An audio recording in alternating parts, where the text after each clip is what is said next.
আসসালামু আলাইকুম সুপ্রিয় দর্শক, আপনাদের সকলকে শুভেচ্ছা জানিয়ে শুরু করছি আজকের এনটিভি ইউরোপ নিউজ। সাথে আছি আমি ফরিদা ইয়াসমিন। সংবাদের শুরুতেই জানিয়ে দেব আজকের প্রধান প্রধান শিরোনাম।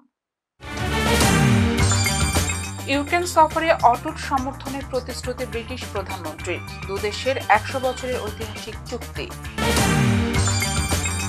যুক্তরাজ্য সফরে বিএনপি চেয়ারপারসনের উপদেষ্টা ডক্টর এনামুল হক চৌধুরীর এনটিভি ইউরোপ কার্যালয় পরিদর্শন। এবং বার্মিংহামে সিরাজুম মনিরা মসজিদে কালচারাল অর্গানাইজেশন আহলে মুহাব্বাহ ইউকে সম্মেলন অনুষ্ঠিত।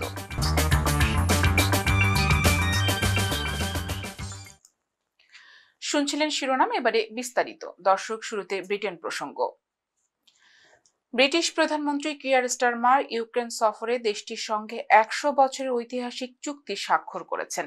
চুক্তির আওতায় প্রতিরক্ষা সহযোগিতা বাড়ানো এবং ইউক্রেনকে ভবিষ্যতে ন্যাটো মিত্র হিসেবে গড়ে তোলার প্রতিশ্রুতি দেওয়া হয়েছে। ফরাসি বার্তা সংস্থা এএফপি এ খবর জানিয়েছে। স্টারমারের আগমনের পরপরই কিয়েভের আকাশে ড্রোন হামলার আশঙ্কায় বেজে ওঠে সাইরেন। ইউক্রেনের আকাশ প্রতিরক্ষা ব্যবস্থা হামলা প্রতিহত করেছে বলে জানিয়েছেন সংশ্লিষ্ট কর্মকর্তারা। স্টারমারের প্রধানমন্ত্রীত্বের সময় এটি তার প্রথম ইউক্রেন সফর। তিনি রাশিয়ার আক্রমণের বিরুদ্ধে ইউক্রেনকে অটুট সমর্থন দেওয়ার প্রতিশ্রুতি দেন। যুদ্ধবিরতির যে কোনো চুক্তি ইউক্রেনের নিরাপত্তা ও স্বাধীনতা নিশ্চিত করবে বলে জানান তিনি। ইউক্রেনের প্রেসিডেন্ট ভ্লাদিমির জেলেনস্কি ব্রিটেনের সঙ্গে সম্পর্ককে অতীতের যে কোনো সময়ের তুলনায় ঘনিষ্ঠ বলে উল্লেখ করেছেন। তিনি বলেন, নতুন এই চুক্তি সম্পর্ককে সত্যিকার অর্থেই সর্বাত্মক করে তুলবে। স্টারমার কিয়েভে বলেন, এই চুক্তি আমাদের দুদেশের মধ্যে বিদ্যমান গভীর ভালোবাসার প্রতিফলন। এটি একটি মাইলফলক সহযোগিতা। চুক্তির আওতায় প্রতিরক্ষা শিল্পের যৌথ উন্নয়ন ও দুই দেশের প্রতিরক্ষা সক্ষমতা বৃদ্ধির বিষয়গুলো অন্তর্ভুক্ত হয়েছে। স্টারমার কিয়েভের একটি হাসপাতাল পরিদর্শন করেন এবং নিহত ইউক্রেনীয় সেনাদের স্মরণে পুষ্পস্তবক অর্পণ করেন। যুদ্ধের ফলে আহত সেনাদের প্রতি সহমর্মিতা প্রকাশ করেন তিনি। যুক্তরাজ্য ইতিমধ্যে ইউক্রেনকে $16 বিলিয়ন সহায়তা দিয়েছে এবং আগামী বছরগুলোতে এই সহায়তা অব্যাহত রাখার প্রতিশ্রুতি দিয়েছে। স্টারমার বলেন, যত দিন প্রয়োজন আমরা সমর্থন দিয়ে যাব। দর্শক, এবার কমিউনিটি প্রসঙ্গ। বিএনপি চেয়ারপারসনের উপদেষ্টা ডক্টর এনামুল হক চৌধুরী যুক্তরাজ্য সফরে এসে সম্প্রতি এনটিভি ইউরোপ কার্যালয় পরিদর্শন করেছেন। এ সময় তিনি এনটিভি ইউরোপের সম্মানিত সিইও সাবরিনা হোসেনের সাথে সাক্ষাৎ করেন এবং চা চক্রে বিভিন্ন বিষয়ে আলোচনা করেন। ডক্টর এনামুল হক চৌধুরীর সাথে এ সময় উপস্থিত ছিলেন যুক্তরাজ্য বিএনপি নেতাকর্মী। আগত অতিথি বাংলাদেশ ও ব্রিটিশ বাংলাদেশি কমিউনিটির নানা কর্মকাণ্ড নিয়ে আলোচনা করেন।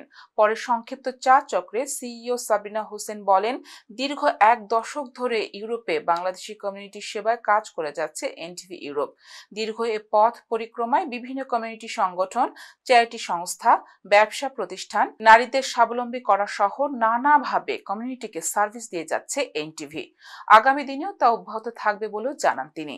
পরে ডক্টর এনামুল হক চৌধুরী পুরো এনটিভি ইউরোপের প্রধান কার্যালয়ে ঘুরে দেখেন এবং এনটিভি ইউরোপ পরিবারের প্রতি শুভকামনা জানান।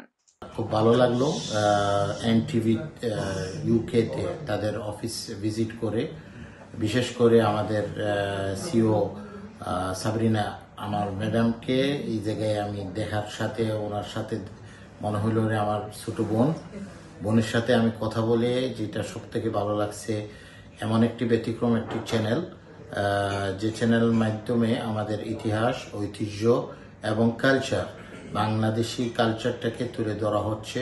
আমি এনটিভির সফলতা কামনা করতেছি। আগামীতে এনটিভি একটি ইন্টারন্যাশনাল টিভি চ্যানেল হিসাবে প্রতিষ্ঠিত যেরকম আছে, আরও তাদের সফলতা আমরা কামনা করে। যুক্তরাজ্যে বসবাসরত ছাতক উপজেলা ছাত্রদলের সাবেক নেতৃবৃন্দের উদ্যোগে ছাতক উপজেলা ছাত্রদলের সাবেক সভাপতি, সুনামগঞ্জ জেলা ছাত্রদলের সাবেক যুগ্ম সম্পাদক শামসুল ইসলাম নানু স্বদেশ প্রত্যাবর্তন উপলক্ষে 14 জানুয়ারি মঙ্গলবার পূর্ব লন্ডনের একটি রেস্তোরাঁয় হল রুমে এই মতবিনিময় সভা অনুষ্ঠিত হয়েছে। ছাতক উপজেলা ছাত্রদলের সাবেক সহসভাপতি শওকত আলী সভাপতিত্বে ও সুনামগঞ্জ জেলা ছাত্রদলের সহ সাংগঠনিক সম্পাদক আব্দুল মুমিনের পরিচালনায় প্রধান অতিথি হিসেবে উপস্থিত ছিলেন বাংলাদেশ জাতীয়তাবাদী স্বেচ্ছাসেবক দলের কার্যনির্বাহী সদস্য সাবেক ছাত্রনেতা এজে লিমন। এ সময় সংবর্ধিত অতিথিকে ফুলের শুভেচ্ছা জানান উপস্থিত সকলে। অনুষ্ঠানে উপস্থিত ছিলেন সাবেক ছাত্রদল নেতা কয়সর আহমেদ, রুয়েল মিয়া, নাসির হাসান, জুবাইর আহমেদ, সৈয়দ মেহেদী, জয়নাল হোসেন সহ অনেকে। তারা সকলেই শামসুল ইসলাম নানুর নিরাপদ যাত্রা কামনা করে বলেন, স্বৈর সরকারের আমলে প্রবাসী জাতীয়তাবাদী বহু নেতাকর্মী হাসিনা সরকারের বিরুদ্ধে কথা বলা এবং বিভিন্ন বিক্ষোভ কর্মসূচিতে অংশ নেয় বাংলাদেশে যেতে পারেননি। তাদের মধ্যে শামসুল ইসলাম একজন। আমরা তার শুভযাত্রা কামনা করি। অনুষ্ঠানে লন্ডনে চিকিৎসাধীন বিএনপি চেয়ারপারসন বেগম খালেদা জিয়ার আশু রোগ মুক্তি কামনা করে দোয়া করা হয়। সুদীর্ঘ সময় আমি বাংলাদেশে যেতে পারি নাই। যারা এখানে আসি, জাতীয়তাবাদী শক্তির সব নেতৃবৃন্দ এখানে উপস্থিত, তারাও দীর্ঘদিন থেকে একজন 20 বছর 22 বছর ধরে বাংলাদেশে যেতে পারে নাই। এখন আশা করা যাচ্ছে কিছুদিনের মধ্যে আস্তে আস্তে সবই যাবে। আমি সবার কাছে দোয়া চাচ্ছি যেন সুস্থ শরীর নিয়ে দেশে যাইতে পারি এবং আমার নেত্রী দেশনেত্রী বেগম খালেদা জিয়ার সুস্থতা কামনা করে আজকের মতো আমি এখানে বিদায় নিই। আমার সহযোদ্ধা শামসুল ইসলাম নুনু, সুনামগঞ্জ জেলা ছাত্রদলের সাবেক ছাত্র থানা ছাত্রদলের সাবেক সভাপতি, সুদীর্ঘদিন পরে দেশে যাইতেছে 20 তারিখে। তার সুস্বাস্থ্য কামনা করি। যার নেতৃত্বে বাংলাদেশে চাতক উপজেলা থেকে শুরু করে দোয়ারা থেকে শুরু করে সুনামগঞ্জ জেলার কানাচে কানাচে হাজার হাজার নেতাকর্মী তৈরি হয়েছে, সেই নেতা শামসুল ইসলাম নুনু, ওনার সম্মানে আজকে আমরা এখানে মিলিত হয়েছি। ওনাকে আমরা শুভেচ্ছা জানাচ্ছি। উনি বাংলাদেশে যাচ্ছেন। বার্মিংহামের সিরাজুম মনিরা মসজিদে কালচারাল অর্গানাইজেশন আহলে মোহাব্বাহ ইউকের উদ্যোগে একটি সম্মেলন অনুষ্ঠিত হয়েছে। বার্মিংহাম থেকে আমাদের সহকর্মী ফারসু আহমেদ চৌধুরী জানান, 14 জানুয়ারি মঙ্গলবার অনুষ্ঠিত হওয়া সম্মেলনের প্রধান অতিথি হিসেবে বক্তব্য রাখেন সিরিয়া দামেস্কের প্রখ্যাত শায়খ হাফিজুল হাদিস সাইদ কাদি জুবা ইবনে আলী এবং বিশেষ মেহমান হিসেবে উপস্থিত ছিলেন জর্ডানের শায়খ সালাহ উদ্দিন ইবনে সৈয়দ আল কুর্দি।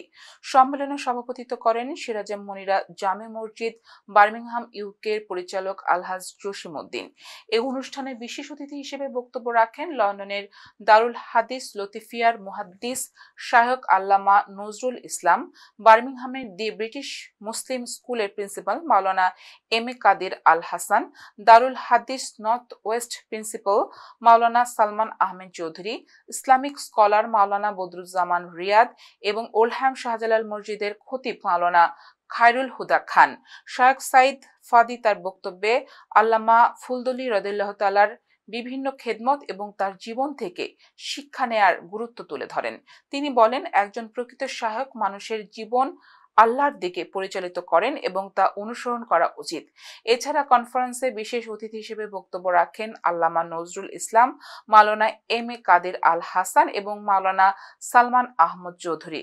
তারা ফুলতলি সাহেব কিবলা রাদিয়াল্লাহু তাআলার দ্বীনি খেদমতের উপর আলোকপাত করেন। সম্মেলনে আজিমুশান মিলাদ, কিয়াম ও কাদিসা পাঠ করেন শায়খ সালাহ উদ্দিন ইবনে সাইদ আল কুর্দি। অনুষ্ঠান শেষে ফুলতলি সাহেব কিবলা রাদিয়াল্লাহু তাআলার মুরিদদের সম্মাননা জানিয়ে ক্যালিওগ্রাফি উপহার প্রদান করা হয়।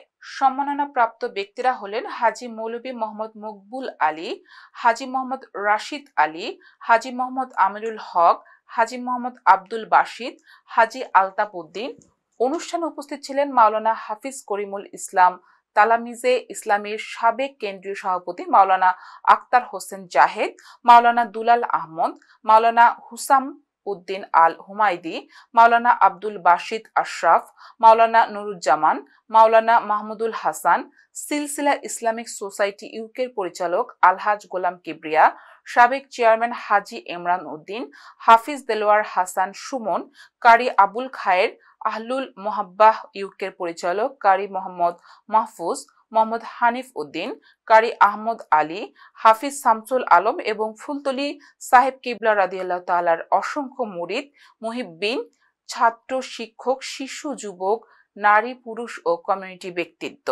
শামসুল উলামা হযরত আল্লামা আব্দুল লতিফ চৌধুরী ফুলতলি সাহেব রহমাতুল্লাহ আলাইহি রিসালে সওয়াব মাহফিল আজকে বার্মিংহাম সিরাজুম মনিরা জামে মসজিদে অনুষ্ঠিত হলো।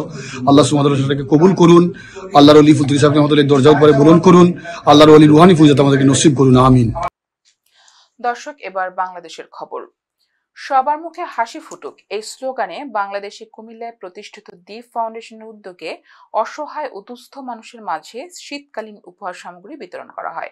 এই সময় দ্বীপ ফাউন্ডেশন এর ফাউন্ডার এবং ইতালি প্রবাসী সাংবাদিক মাকসুদ রহমান এই ফাউন্ডেশনের পাশে থাকার আশাবাদ ব্যক্ত করেন। বিস্তারিত জানাচ্ছেন সহকর্মী নাজমুল হোসেন। সবার মুখে হাসি ফুটুক এই স্লোগানকে সামনে রেখে দ্বীপ ফাউন্ডেশনের উদ্যোগে অসহায় ও দুস্থ মানুষের মধ্যে শীতকালীন উপহার বিতরণ করেন দ্বীপ ফাউন্ডেশন।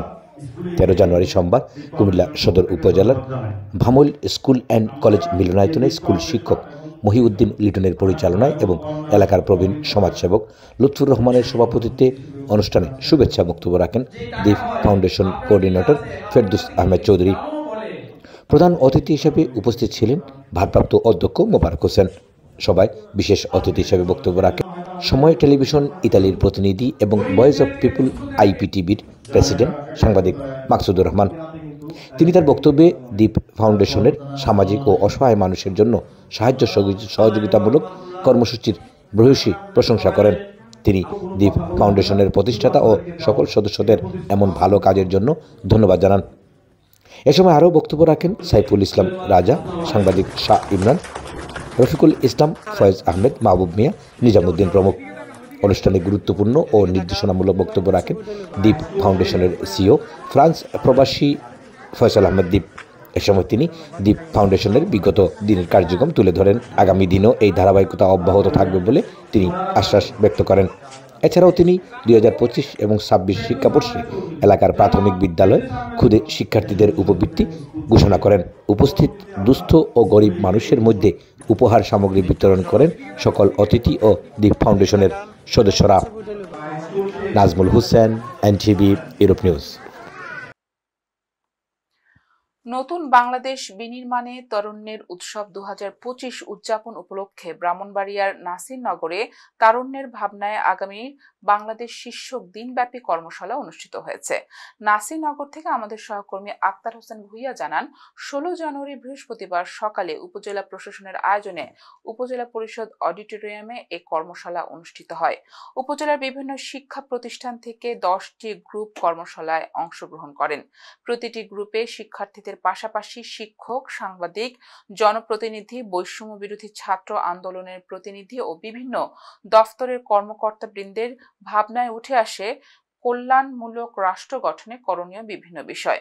এসো দেশ বদলায়, পৃথিবী বদলায় এই প্রতিপাদ্যে তারুণ্যের ভাবনায় আগামীর বাংলাদেশ বিনির্মাণে এই কর্মশালায় অগ্রণী ভূমিকা রাখবে এমনটাই প্রত্যাশা করেন কর্মশালায় অংশগ্রহণকারীরা।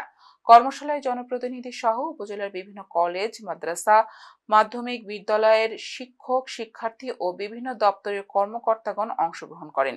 দিনব্যাপী কর্মশালায় উপজেলা নির্বাহী কর্মকর্তা শাহিনা নাসরিনের সভাপতিত্বে উপজেলা প্রাথমিক শিক্ষা কর্মকর্তা ভারপ্রাপ্ত মোহাম্মদ মাজহারুল হুদার সঞ্চালনায় সহকারী কমিশনার ভূমি কাজী রবিউস সারওয়ার, উপজেলা কৃষি কর্মকর্তা মোহাম্মদ ইমরান হোসাইন, উপজেলা প্রাণী সম্পদ কর্মকর্তা ডাক্তার সামিউল বসির, থানার ওসি তদন্ত হাসান জামিল খান, উপজেলা প্রকৌশলী মোহাম্মদ জাকির হোসেন, উপজেলা যুব উন্নয়ন কর্মকর্তা মোহাম্মদ মাহবুবুল আলম, বীর মুক্তিযোদ্ধা মোহাম্মদ আব্দুল কাদির সহ আরো অনেকে বক্তব্য রাখেন।